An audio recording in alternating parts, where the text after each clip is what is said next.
Hey guys, welcome to another video. My name is Ian, I'm Ian the Reader, and today I'm back with another Box Talks episode. If you're new to the channel or you just haven't been watching this series, in Box Talks, I discuss Book of the Month, which is an amazing book subscription box that gives you the option of picking from 5 new releases every single month, and you can also add on extra books. You can pick 1 or 2 or 3 books. It's totally up to you, but the books are fantastic. They have such a wide selection of options from different genres. You can also pick previous selections as well, so there's just tons of options. It's super affordable, especially if you want to read new releases. So I'll go ahead and leave my link down below. You can get your first month at a discounted price. In this video, I will be discussing my predictions for the March Book of the Month picks.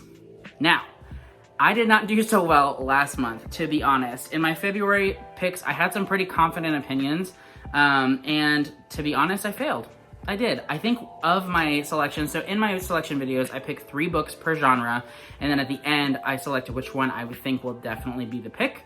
And I believe that one of my picks was the only, I'm pretty sure that only one book that I picked in the entire video was in the Book of the Month selections last month, and it wasn't even a main pick, it was just an add-on, and that was I Must Betray You by Rita Sepetys. That was an add-on, so not so great. I've done better before, and hopefully I'll do better this month. Before we get into my predictions, let's talk business for a moment. First off, a few disclaimers. Again, I will not be going into the whole summary of each book. I'm just going to go ahead and read the top portion of the Goodreads page for each book. That way this video isn't forever long, and I will go ahead and include links down below to the Goodreads page for each book that I've predicted. That way if you want to look deeper into it, maybe add it to your to-read shelf on Goodreads, you totally can. In addition to that, like I said, I only picked 3 predictions per genre. That being said, I will include some other honorable mention picks that I think could still be the selections for March, but maybe not as strongly as I believe in the 3 that I actually feature. Also want to talk tea real quick because I always talk tea in my videos. Today we have this nice mug that I found at TJ Maxx. I got it for my wife as one of her gifts for Valentine's Day, and here I am using it. And my tea today is Paris by Hart & Sons. It's super good, and it is essentially like a fruity black tea with hints of bergamot in it. It's fantastic, I love it. Lastly, before we jump into the predictions, it would mean the world to me if you would like this video and subscribe if you haven't already, because I post videos every Tuesdays and Fridays about lots of different types of bookish things, and yeah, I'd love it if you stuck around. Without any further ado though, let's get into my predictions. As always, we're going to be starting off with thrillers. This time I'm going to say mystery thrillers, not just thrillers, because one of them doesn't really feel like a thriller as much as it does a mystery, so let's go ahead and jump in. First up, we have The Night Shift by Alex Finley. Now this is one that I almost picked for my February predictions, but I'm glad I didn't because I would have been totally wrong. But this is a book by an author who is pretty popular, but I don't believe he's ever actually been featured by Book of the Month before. Here's the short description from Goodreads. It's New Year's Eve, 1999. Y2K is expected to end in chaos. Planes falling from the sky, elevators plunging to Earth, world markets collapsing, a digital apocalypse. None of that happens. But at a Blockbuster Video in Linden, New Jersey, 4 teenage girls working the night shift are attacked. Only one survives. Police quickly identify a suspect who flees and is never seen again. 15 years later in the same town, 4 teenage employees working late at an ice cream store are attacked, and again, only one makes it out alive. Both surviving victims recall the killer speaking only a few final words. Good night, pretty girl. I'm not going to read any more, but you get the idea, and that sounds creepy as heck. I really am interested in this one. I love the fact that it's a mystery thriller that has 2 timelines. I love it when mystery thrillers do that. I like that it's set in the 1999-2000 range. I'm not sure how much necessarily it's going to deal with both timelines, but it does seem like they're really going to interact with each other in a lot of ways, and I'm very interested in that. This book comes in at 368 pages. Its release date is March 1st, which is perfect for the March box, obviously, and the current Goodreads score on this is a 4.23, and it already has 760 ratings, so to be honest, this is a pretty well-received book. I'd be happy with this one, and here's hoping. Like I said, Alex Finley is a pretty popular author. If his name sounds familiar, that's because he wrote Every Last Fear. He's written a number of other books as well, but Every Last Fear is one of his more recent books that is very popular. Next up for thrillers, we have one that I would say is the crowd favorite for what will be in the March box. I say that, but I was dead certain that Lucy Foley's new book, The Paris Apartment, would be in the February box, and it wasn't. I guess it could still be in the March box, but I don't have it in my predictions for this one. But anyway, this book I'm talking about is The Book of Cold Cases by Simone St. James. Now, Simone St. James is popular with Book of the Month in particular because her last book, The Sundown Motel, I believe that's what it was called, probably. Yeah, The Sundown Motel was a Book of the Month pick, and it was very well received. I believe it was in January of 2020 that this one was a pick, so it's been a while, but that book was pretty popular. I remember that was around the time that I started subscribing to Book of the Month, and that was a very popular pick. So People definitely want to see the return of St. James for this one, but let's go ahead and read the short description on Goodreads of it. A true crime blogger gets more than she bargained for while interviewing the woman acquitted of 2 cold cases slayings in the chilling new novel from the New York Times bestselling author of The Sundown Motel. That's all I'm going to read in the description, but I do feel like this one definitely gives off some pretty strong Book of the Month vibes, partially because of the fact that Simone St. James has been featured before, but also quite a while ago, there was a featured book on Book of the Month. I think it was called The Night Swim. I haven't read it, but I do know that it followed a true crime podcaster, and that book was pretty well received, and this one follows a true crime blogger. So that's something to keep in mind as well. I definitely do think that this one could possibly be an option. You know, I don't want to say for sure, because last time I was like, yeah, the Paris Apartment's definitely going to be featured, and then here we are, no Paris Apartment. But yeah, so this book currently has a 4.06 on Goodreads, which is great. It has 321 ratings, so a pretty good amount so far. And it is coming out on March 15th, and its page count is 352 pages. So it would be a little bit early if it came out in March, but not crazy early because it's only halfway through March. So I could definitely see this one being a March Book of the Month pick. We have some strong contenders so far. Now, the third book is the one that I was talking about when I said mystery rather than thriller, because this plot doesn't necessarily seem thrilling, but it does have a very mysterious vibe to it. It's one that I'm not honestly sure will be a selection, just because it's a bit more out there than I think Book of the Month is comfortable with, but I'm into it and I thought I'd feature it. That book is The Cartographers by Peng Shepherd. Peng Shepherd is popular for a previous publication called The Book of M. I haven't read that one, but I have heard great things about it. And this one I've been seeing a lot of buzz for a number of months. I've seen it on NetGalley, I've seen it on Goodreads, Instagram, all over the place, and it sounds really great. Here's a short description. From the critically acclaimed author of The Book of M, a highly imaginative thriller. Oh, it does say thriller. I thought it was more mystery. A highly imaginative thriller about a young woman who discovers that a strange map in her deceased father's belongings hold an incredible, deadly secret, one that will lead her on an extraordinary adventure into the truth about her family's dark history. Okay, so that sounds really out there. Like, I love the map aspect, and I love just the secrets of the family aspect in there as well. Like I said, personally, when I read the full description, I got more like mystery vibes than I did thrillers, but it does say that it's a thriller, so I'm gonna stick with it, yeah. But this is one that is definitely on my radar, regardless of whether or not it's picked by Book of the Month. Like I said, I just don't necessarily think that it will be. I'd be happy if it was, but I thought I'd feature it anyway. This one that sounds really interesting. It currently has a 4.16 on Goodreads with 109 ratings. Comes in at exactly 400 pages, so it's a little bit on the longer side, but not crazy. And its release date is March 15th, again, like the previous book. But those are all of the mystery selections that I have. Let's go ahead and jump into historical fiction. First up for historical fictions is one that I featured as an honorable mention in a previous video. That is The Tobacco Wives by Adele Myers. This is a book that I've been seeing quite a bit lately. The cover is definitely one that grabs my attention. Maybe it's the colors or the lighter on the front. I don't know what it is, but I like it. Here's the short description of The Tobacco Wives. For the audience of Fiona Davis and Lisa Wingate, a vibrant historical debut set in 1946 North Carolina following a young female seamstress who uncovers dangerous truths about the big tobacco empire ruling the American South. So this one does seem like it definitely leans into the historical aspects of it. I love that it really leans into its setting, and it's not necessarily just one of those that's like a romance or whatever, but it's set in a historical setting. I like the plot of this one, and it also does say that it's for fans of Fiona Davis, who was just featured in January for her book, The Magnolia Palace. So, something to keep in mind. The Goodreads score for this is currently at a 4.05 with 175 ratings. The release date is March 1st, again, a perfect release date, and it comes in at 352 pages. I could really see this one being selected, honestly. It definitely gives me a Book of the Month vibe with the cover as well. I'd be happy with this one. Next up, we have one that just came on my radar while I was doing my research for this video, but it sounds really great, and I'm definitely interested in it, regardless of whether or not it's picked.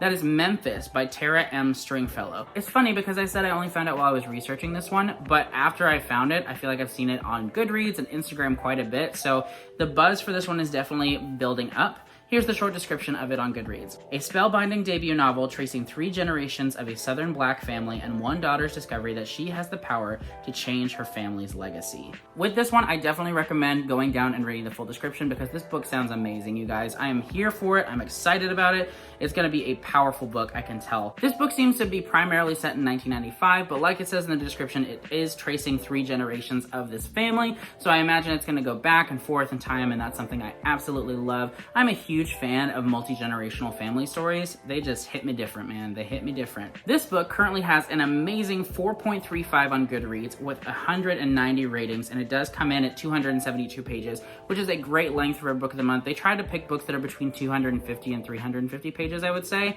so it's perfect in length. The only thing that I see as being an issue with this being a March pick is the fact that it doesn't come out until April 5th. Now, that isn't necessarily something that should hold that back, because almost every month I feel like we have a book that comes out the next month or something like that. And so this does come out early April. I could definitely see it being a pick for March. If not March, then I feel like really April it'd be a shoo-in as well. I would not be surprised to see this book either as a main pick or an add-on at some point, and I will definitely be ordering it if it is.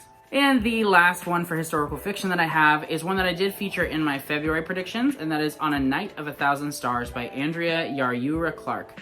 This book, like I said, is one that I did feature last month, but something about it just really is sticking with me, and it feels like it could definitely be a pick for March, especially because it does actually have a March date. Here is the Goodreads description for On a Night of 1,000 Stars. In this moving, emotional narrative of love and resilience, a young couple confronts the start of Argentina's dirty war in the 1970s, and a daughter searches for truth 20 years later. So, like I said before, I love me some multi-generational family stories. This is one with two timelines, one in the 70s and one in the 90s. It seems to have a very moving romance at the heart of it as well, and the setting just screams book of the month to me, so I would not be surprised if this one is a March pick. The rating for this one is also at a 4.38, which is fantastic. It only has 48 ratings so far, but still, that is a really great score. Its page count is 352, and the release date for this one is March 1st, which is great. It's great for March, so there we go.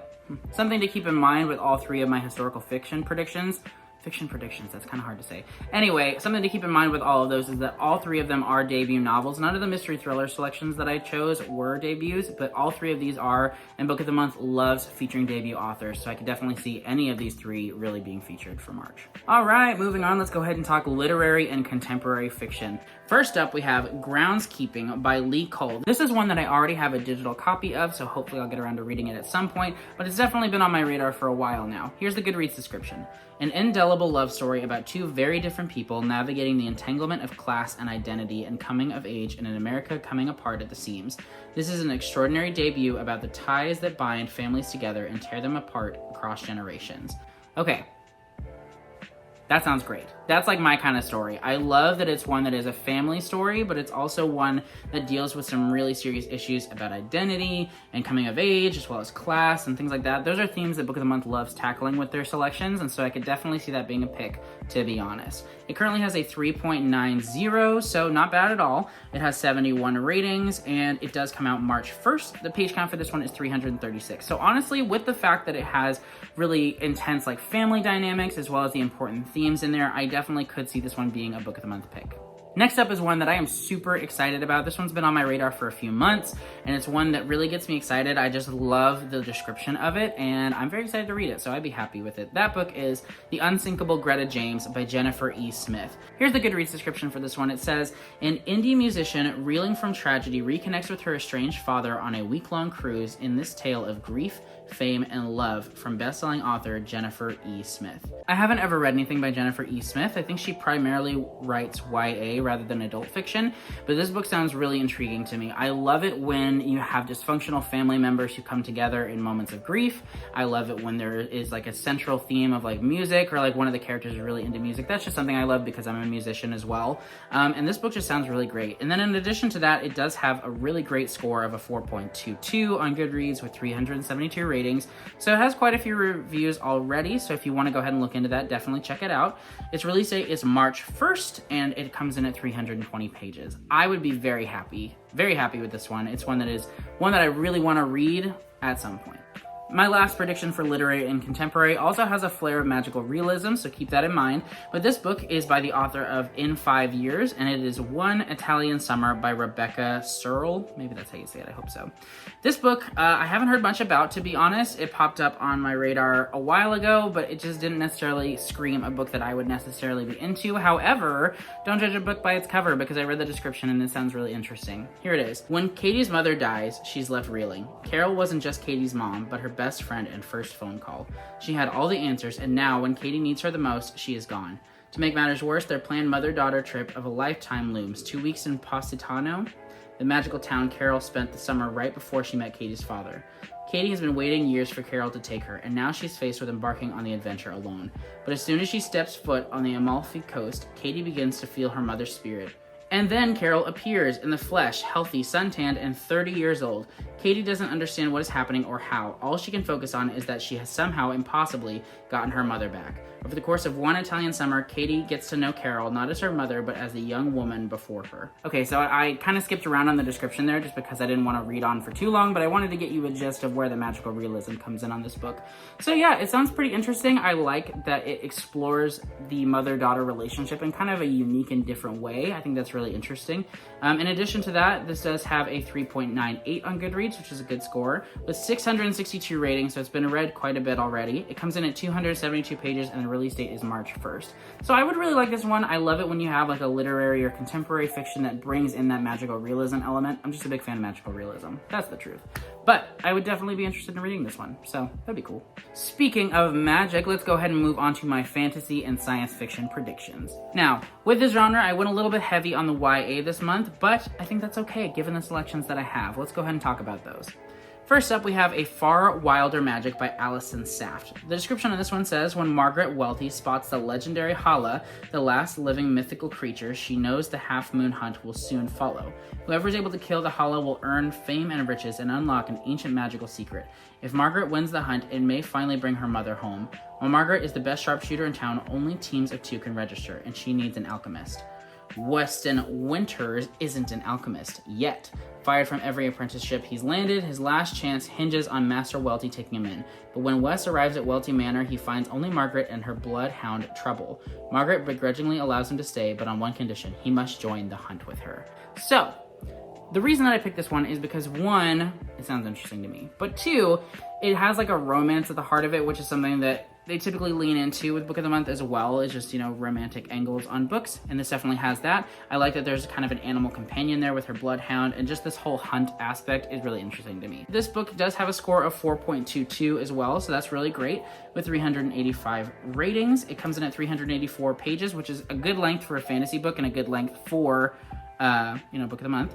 And then it does come out on March 8th, which is a great release date for Book of the Month. Like I said, it is YA, which they don't always pick. They don't avoid it necessarily, but they don't always pick it. I can see this one maybe as an add-on more than a main pick, but I think it could be featured. Next is one that I'm very excited about, but honestly not sure if this book will be featured for a number of reasons. I think it could, don't get me wrong, but I'm not sure. That book is Gallant by V.E. Schwab. Now here is why I'm feeling the conflicting opinions on this. First of all, V.E. Schwab has been featured before, and to quite the acclaim, that being with her book The Invisible Life of Addie LaRue, which was featured back in fall of 2020, I believe.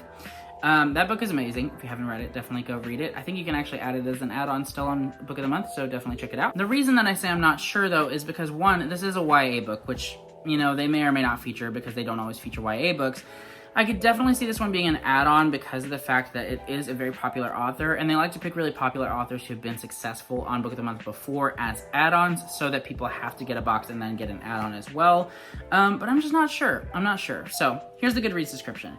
Everything casts a shadow, even the world we live in, and as with every shadow, there's a place where it must touch, a seam, where the shadow meets its source. Olivia Pryor has grown up in Maryland School for Girls, and all she has of her past is her mother's journal, which seems to unravel into madness. Then, a letter invites Olivia to come home, to Gallant. Yet, when Olivia arrives, no one is expecting her.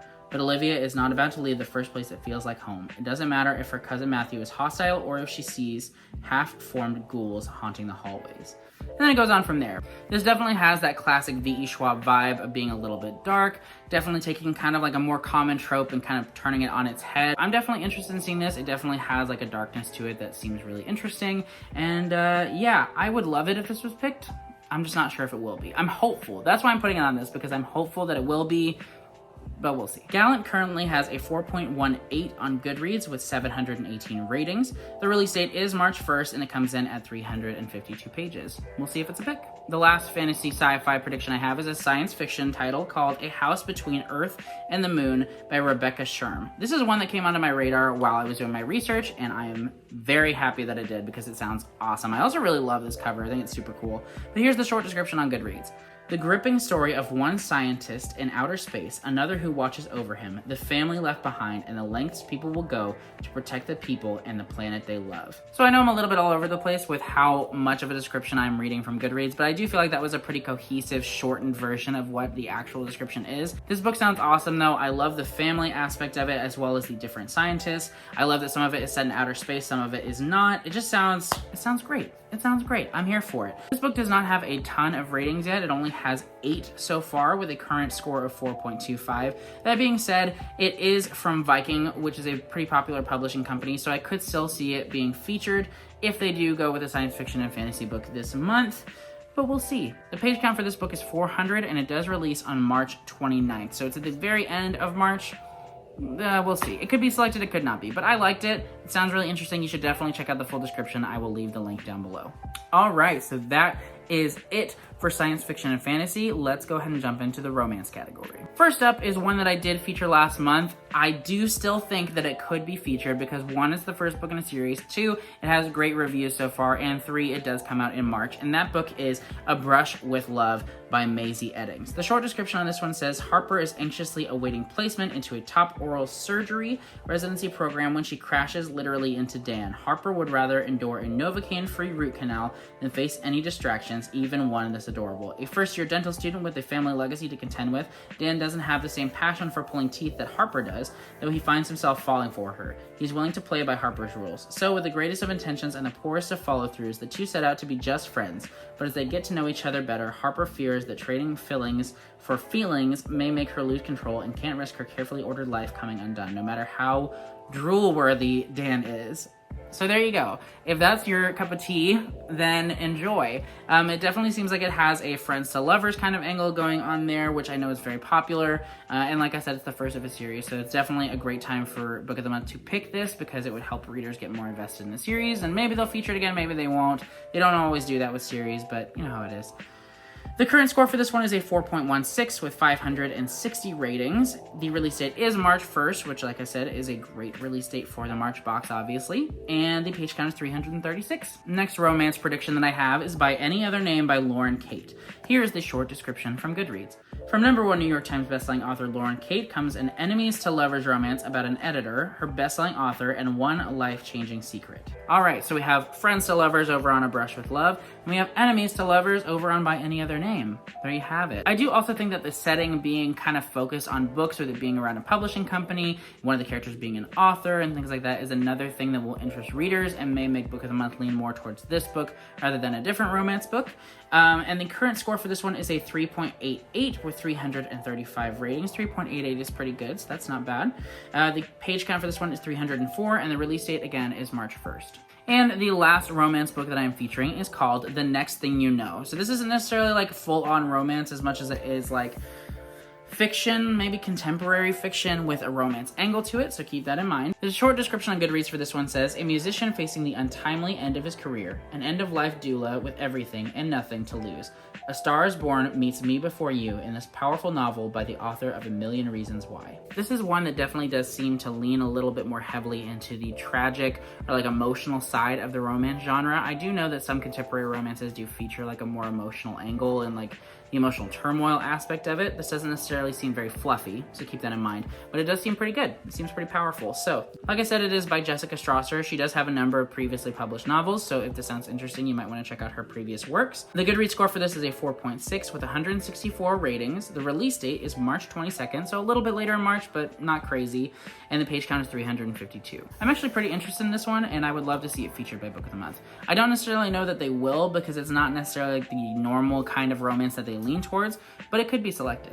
Okay, now it is time for my official predictions. Now that we've talked about the 3 books that I predicted, let's talk about which book I actually think will be picked for the month of March. For mystery thrillers, I think that I'm actually going to go with the Book of Cold Cases by Simone St. James. I feel like I'm not learning my lesson from the whole The Paris Apartment thing with Lucy Foley with last month, but I do still feel really strongly about this one. You know, it could be The Night Shift, but I think between The Night Shift and the Book of Cold Cases, I think it would be the Book of Cold Cases. So that's my prediction for mystery thrillers. For historical fiction, despite the fact that it doesn't come out until April, Memphis just seems like the perfect like book of the month book to have in their selections. So I'm gonna have to go with Memphis. I would be really happy with this one as well. I think that Tobacco Wives does have a pretty strong case as well, but I think it's gonna be Memphis. If not in March, then for sure in April, I'd say. For contemporary and literary fiction, my official prediction is The Unsinkable Greta James. I think that this is a shoo-in. I think that it looks great. The cover looks very Book of the Month-y, and the themes involved with it definitely do as well. I'd be very happy with this one. For science fiction and fantasy, we don't always get one, like I said, but if we do get one, I'm gonna go ahead and go with Gallant, to be honest. I'm hopeful. That's why I'm saying it, because I'm hoping that it's actually the pick. Will it be? Maybe not, but I'm gonna go ahead and predict it anyway. And for the romance category, I'm gonna go ahead and say A Brush with Love. This definitely just does seem like a book that Book of the Month would want to jump on that train with. Maybe I'm wrong, but I hope I'm right. But anyway, those are all of my predictions for the Book of the Month box for March. Let me know in the comments which of these books sound interesting to you. If you subscribe to the Book of the Month, let me know which ones you would pick if they were selections. And yeah, just let me know if there are any books that you're hoping for that I didn't mention in this video as well. Thank you guys so much for watching. I hope that you enjoyed. Make sure to stick around because I do post videos every Tuesday and Friday, and I just love talking books with you guys. See you in the next video. Bye!